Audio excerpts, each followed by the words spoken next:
बढ़ते आगे, सरहद पार से भारत के खिलाफ साजिश रचने वालों की अब खैर नहीं। एनडीटीवी की एक्सक्लूसिव रिपोर्ट बता रही है कि सुरक्षा एजेंसियों के हाथ वो खुफिया जानकारी है जो अब कई आतंकियों के लिए फांसी का फंदा बनने वाली है। उन दहशतगर्दों की पूरी लिस्ट एनडीटीवी इंडिया के पास है। ये सभी पाकिस्तान में बैठे अपने आकाओं के इशारे पर यहां आतंकवादी वारदातों को अंजाम दे रहे थे।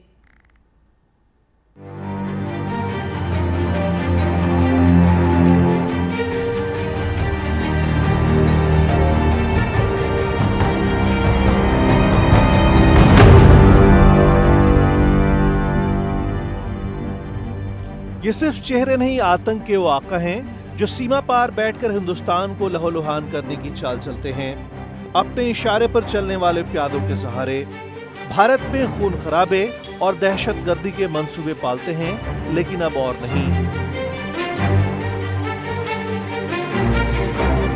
पाकिस्तान में बैठकर हिंदुस्तान को दहलाने की चाल चलने वाले दहशतगर्दों की हर स्कीम धाराशायी होने वाली है। इसकी वजह है सुरक्षा एजेंसियों के हाथ लगा वो खुफिया इनपुट जो इनके प्यादों के गले के लिए फांसी का फंदा बनने वाला है। और जिनके गले पर ये फंदा कसने वाला है, उन 9 दहशतगर्दों की पूरी लिस्ट एनडीटीवी इंडिया के पास है। इस लिस्ट में पहला नाम है एहसान शेख का। जम्मू कश्मीर के पुलवामा के मुरन गांव का रहने वाला एहसान लश्कर तैयबा के लिए काम करता है। ये 24 जून 2023 से आतंकी गतिविधियों में शामिल है। सुरक्षा एजेंसियां इसकी तलाश में जुटी हैं। इस लिस्ट में दूसरा नाम अर्जुमन गुलजार का है। पुलवामा के खरबतपुर का रहने वाला अर्जुमन फिलहाल पाकिस्तान में छिपा हुआ है। पाकिस्तान से चलने वाले आतंकी संगठन अल बदर का ये दहशतगर्द 31 जनवरी 2018 से एक्टिव है।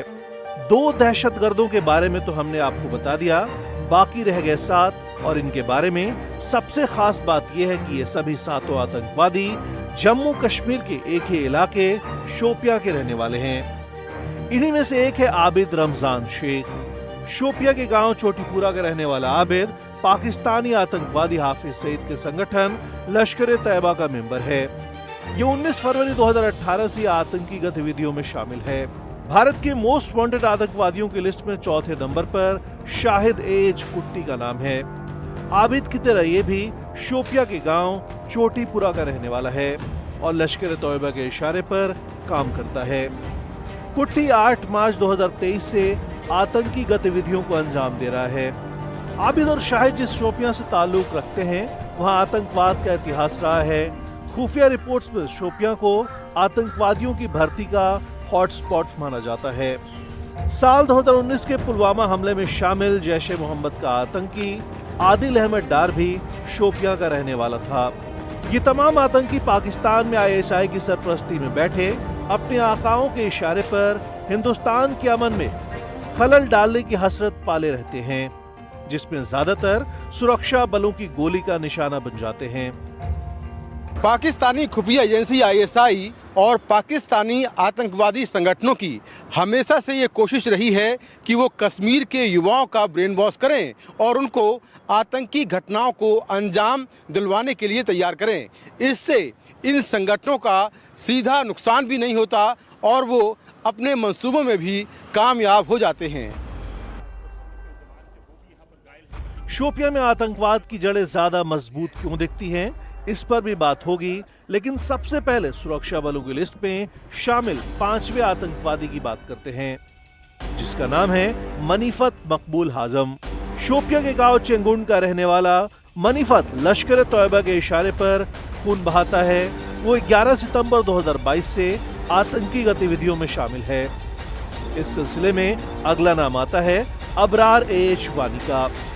शोपिया के श्रीमाल का रहने वाला अबरार लश्कर तैयबा का गुर्गा है और 28 फरवरी 2023 से दहशतगर्दी को अंजाम दे रहा है। एनडीटीवी इंडिया पर आज हम आपको हर दहशतगर्द का चेहरा दिखाएंगे जिसके गुनाह का हिसाब होने वाला है। उस एक एक दहशतगर्द की करतूतों के बारे में आपको बताएंगे। इसी सिलसिले में अगला नाम है नसीर अहमद वानी का। शोपिया के डुम्बापुर में रहने वाला नसीर लश्कर तैयबा का गुर्गा है और 30 नवंबर 2019 से आतंकी गतिविधियों में शामिल है। इस लिस्ट में अगला नाम हैरिस नजीर का है, जो शोपिया के कच्चीपुरा का रहने वाला है। लश्कर तैयबा के लिए काम करने वाला नजीर 24 जून 2023 से आतंकी गतिविधियों में शामिल है। इस लिस्ट में आखिर नाम आसिफ अहमद खांडे का है। शोपिया के इमामपुरा का रहने वाला आसिफ हिजबुल मुजाहिदीन का प्यादा है। आसिफ की फाइल बताती है कि वो 18 जुलाई 2015 से आतंकी घटनाओं में शामिल है। ये घाटी के वो गुनहगार हैं जो लंबे समय से एक्टिव हैं, लेकिन सुरक्षा एजेंसियों की सख्ती के चलते फिलहाल अंडरग्राउंड हैं और अपने आकाओं के आतंकियों के साथ मिलकर जम्मू कश्मीर का माहौल खराब करने की साजिश में लगे हैं। सुरक्षा एजेंसियों की माने तो घाटी के ये दुश्मन फरार तो हैं लेकिन लगातार एक्टिव हैं और सीमा पार के आतंकवादियों के साथ मिलकर कश्मीर में लगातार बड़े आतंकवादी हमले कर रहे हैं। फिलहाल जो सुरक्षा एजेंसियां हैं वो इनका सफाया करने में लगी हुई हैं। सुरक्षा एजेंसियों की माने तो घाटी के ये दुश्मन फरार तो हैं लेकिन लगातार एक्टिव हैं। ये सीमा पार के आतंकियों के साथ मिलकर कश्मीर में बड़े आतंकवादी हमले कर रहे हैं। फिलहाल सुरक्षा एजेंसियां इसका फायदा करने में लगी हैं। एनडीटीवी के लिए मुकेश सिंह सेंगर की रिपोर्ट।